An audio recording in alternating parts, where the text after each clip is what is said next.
अब क्या है? खो गया।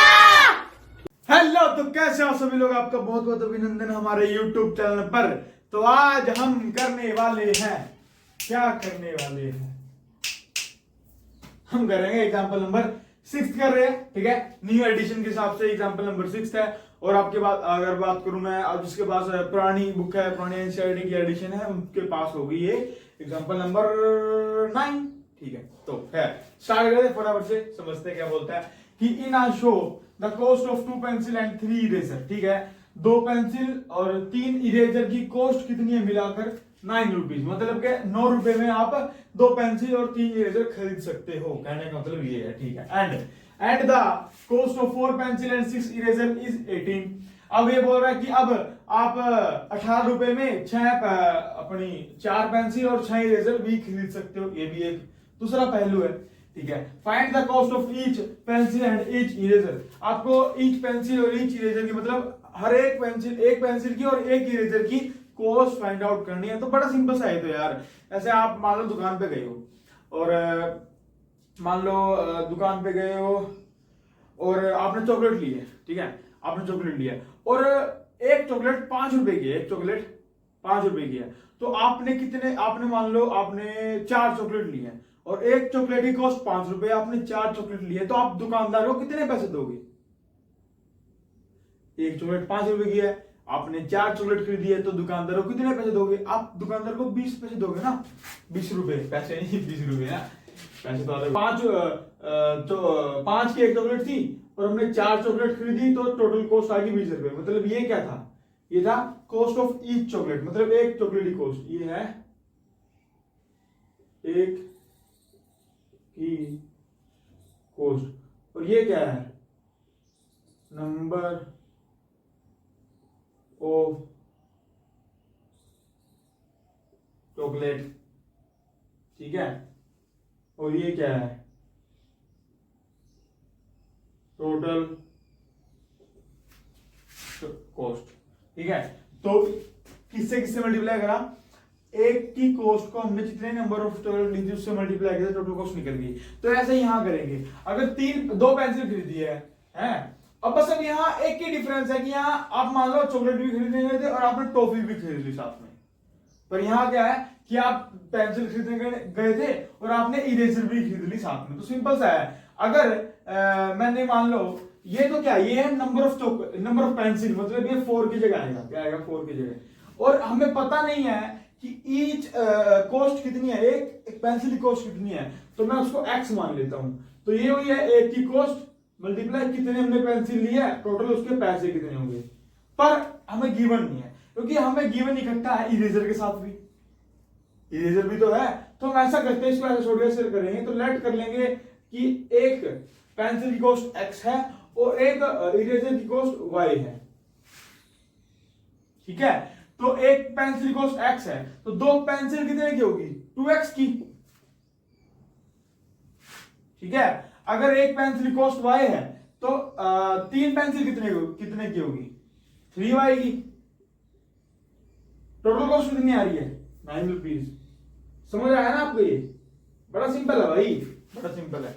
2 रुपए की मान लो 2 रुपए की पेंसिल, आपने 5 पेंसिल खरीदी। 2 रुपए की एक पेंसिल, आपने 5 पेंसिल खरीदी, तो कितने पैसे दोगे दुकानदार को आप? 10 रुपए। 5 to the 10 मल्टीप्लाई कर देंगे ना। एक की कॉस्ट को टोटल नंबर ऑफ पेंसिल से मल्टीप्लाई कर दोगे।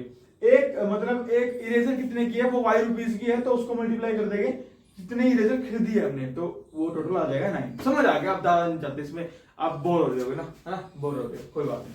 तो ना अगला विषय भी बनेगा। अब अगला पेंसिल 4 है।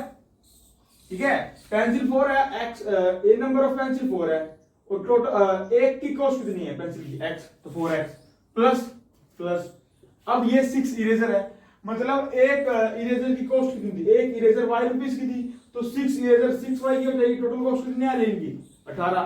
तो आप 18 रुपए दोगे 4 पेंसिल और 6 इरेजर के लिए। समझ आ गया ना? आ गया समझ। अब फटाफट से ना क्वेश्चन स्टार्ट करते हैं, सॉल्यूशन चलो स्टार्ट करते हैं। देखो भाई सॉल्यूशन लेट कर लेते हैं ना। Let the cost of each equals to rupees x। Let the cost of each eraser rupees वाई। तो अकॉर्डिंग टू फर्स्ट कंडीशन के हिसाब से क्या, फर्स्ट कंडीशन बोलती है कि 2 पेंसिल और 3 इरेजर, कि ये तो हमारे पास एक पेंसिल कितने रुपए की है, तो 2 पेंसिल कितने की होगी, एक इरेजर वाई रुपीज की है, तो 3 इरेजर वाई रुपीज की होगी, 3 वाई की। टोटल तो कितने पैसे दूंगा उसको, 9 रुपए। 2 पेंसिल और 3 इरेजर के 9 रुपए दूंगा, तो ये बन गई फर्स्ट इक्वेशन। ठीक है, अब अकॉर्डिंग टू सेकंड कंडीशन के आधार पर क्या क्या बोलेगा हम, कि भाई एक जो हमारी एक पेंसिल x रुपीज की है, तो यहाँ कितनी है, यहाँ 4 पेंसिल और 4 पेंसिल 4 x की हो जाएगी, 4x के मतलब 4x बोल रहा हूँ। ठीक है, एक इरेजर y रुपीज की है, तो 6 इरेजर 6y की हो जाएगी। टोटल कितने पैसे दूंगा दुकानदार को, 18। तो ये हो गया हमारी सेकंड इक्वेशन। अब इनको सोल्व करना है, फटाफट से करते हैं। तो कुछ नहीं करना होता, मतलब एक्स वाई की वैल्यू निकालनी ना हमें, कितनी कॉस्ट है एक्स वाई की वैल्यू निकालेंगे, तो हम इसको यूज करेंगे सब्स्टिट्यूशन मेथड से।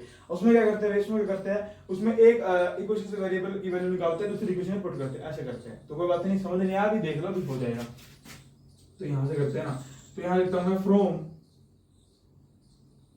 इक्वेशन फर्स्ट इक्वेशन से मैं x की वैल्यू निकालूं, तो निकालते हैं। तो यहाँ 2x, देखो ये प्लस 3y वहां जाके क्या हो जाएगा, माइनस का 3y। कुछ नहीं किया मैंने, प्लस 3y था, वहां जाके माइनस का 3y हो गया। मेरे को x की वैल्यू निकाले, तो x इस साइड से उस साइड फेंक दो, तो यहाँ 2 क्या मल्टीप्लाई, वहां से क्या हो जाएगा डिवाइड, तो x की वैल्यू जाएगी 9 माइनस 3y बाय में 2। ये इसको मान लो आप थर्ड इक्वेशन। ठीक है, अब ये जो x की अभी बताया था मैंने, यहाँ से वेरिएबल की वैल्यू निकालो, सेकंड में पुट करो, निकाली वेरिएबल की वैल्यू, अब इसको सेकंड में पुट कर दो। तो यहाँ करूं मैं, यहाँ कर देते हैं पुट इन इक्वेशन सेकंड में पुट कर रहे हैं x की वैल्यू, ये सेकंड में पुट कर रहे हैं, तो 4x, तो 4 मल्टीप्लाई में बाद में x की पूरी वैल्यू आएगी। तो देखो 4x, x की क्या है, x की वैल्यू क्या है, ये x है ना, x की क्या है 9 माइनस 3y बाय में 2, 9 माइनस 3y बाय में 2। ठीक है, 4x के बाद क्या है प्लस 6y इक्वल्स टू 18, तो फटाफट से करते हैं इसको। अब इसको अंदर देखो, अब ये 2 से 4 तो कट गया भाई, तो 2 बचा। अब 2 यहाँ बचा है, ये ब्रैकेट का मतलब क्या है मल्टीप्लाई, ब्रैकेट का मतलब क्या है मल्टीप्लाई, तो 2 को अंदर मल्टीप्लाई कर दूं, कर देता हूं। 9 2 जा 18 और 2 3 जा 6y plus 6y equals to 18।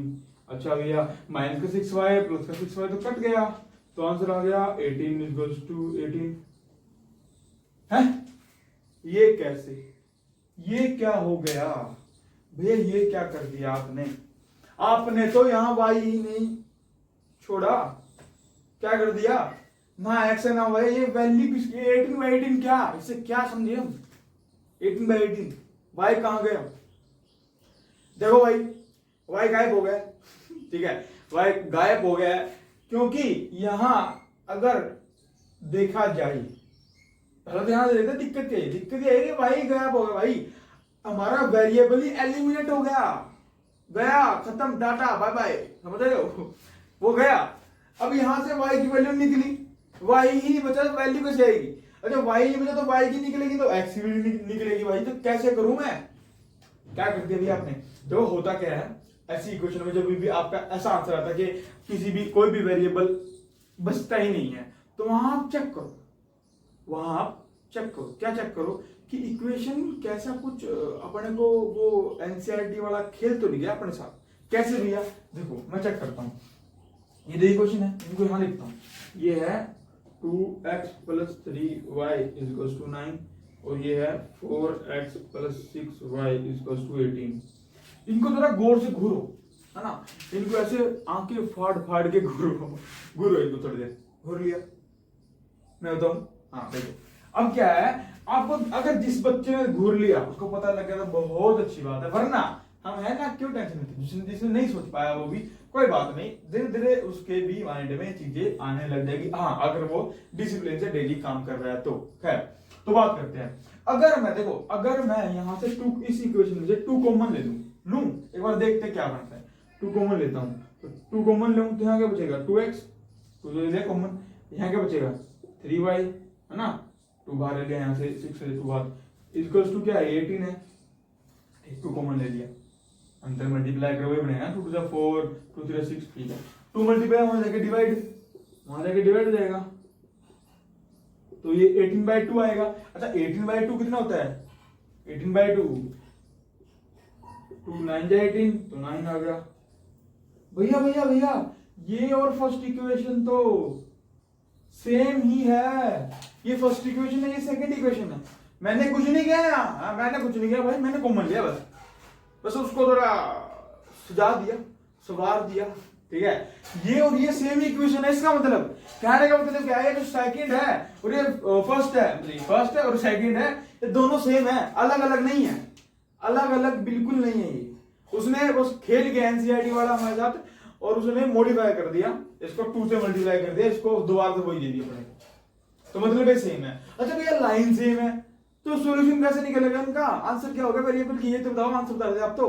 खैर अभी देखो, अगर लाइन देखो सॉल्यूशन, अब हम क्या निकाल रहे हैं, हम सॉल्यूशन निकाल रहे थे एक्स वाई की वैल्यू। अब सॉल्यूशन निकालने का मतलब क्या होता है, अगर मैं आपको ग्राफ से समझाऊं, अगर कोई भी 2 इक्वेशन है तो उसकी एक लाइन बनेगी और उसकी दूसरी इक्वेशन की एक लाइन बनेगी, वो दोनों अगर किसी भी कॉमन पॉइंट पे काटते हैं तो वो हमारा सॉल्यूशन होता है।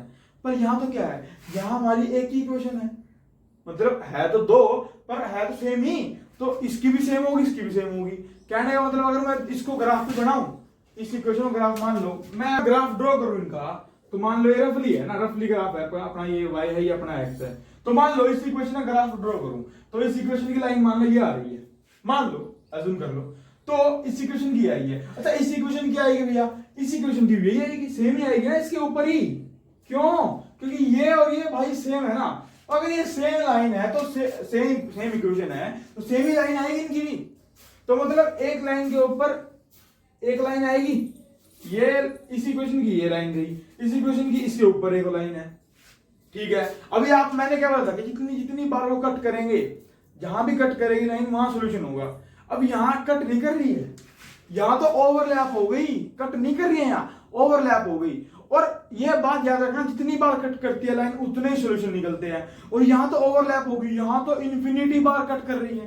क्यों भैया, क्योंकि देखो तो हमारी लाइन होती है, हमारी जो लाइन होती है ना वो इन्फिनिटी पॉइंटों से मिलकर बनती है, समझ रहे हो, जो हमारी लाइन है उसमें अनंत, एक लाइन के अंदर बहुत अनंत पॉइंट होते हैं ना, बहुत सारे पॉइंट हो गए वो इकट्ठे होकर लाइन बनती है, तो इसमें भी इन्फिनिटी पॉइंट है, इसमें भी इन्फिनिटी पॉइंट है, दोनों को ओवरलैप करूंगा, मिला दिया, एक के ऊपर एक कर दिया, तो यहाँ इन्फिनिटी पॉइंट आपस में इन्फिनिटी बार कट कर रहे होंगे, जितनी बार कट करेंगे उतने सॉल्यूशन निकलेंगे, इन्फिनिटी बार कट कर रहे तो इन्फिनिटी सॉल्यूशन निकलेंगे। यहाँ ये बात समझ आएगी, हाँ, क्योंकि इन्फिनिटी बार कट करे तो इन्फिनिटी बार सॉल्यूशन निकलेंगे, तो यहाँ कोई एक सॉल्यूशन नहीं होगा एक्स वाई का, यहाँ इन्फिनिटी सॉल्यूशन होगा, तभी तो ये नहीं निकल रहा है, तभी तो गायब भी हो गया, क्योंकि हम इन्फिनिटी सॉल्यूशन नहीं निकाल सकते। अब कैसी बात कर रहे हो, इन्फिनिटी कैसे निकालेंगे हम, हैं बहुत सारे इन्फिनिटी भाई गिन ही नहीं सकते उसको, तो निकालेंगे कैसे, तो यहाँ इक्वेशन के इन्फिनिटी सॉल्यूशन है, आप ऐसा लिख देना, ठीक है। तो इसको तो खैर रबी कर देते हैं, तो यहां लिख देंगे हम, ठीक है, therefore both equation have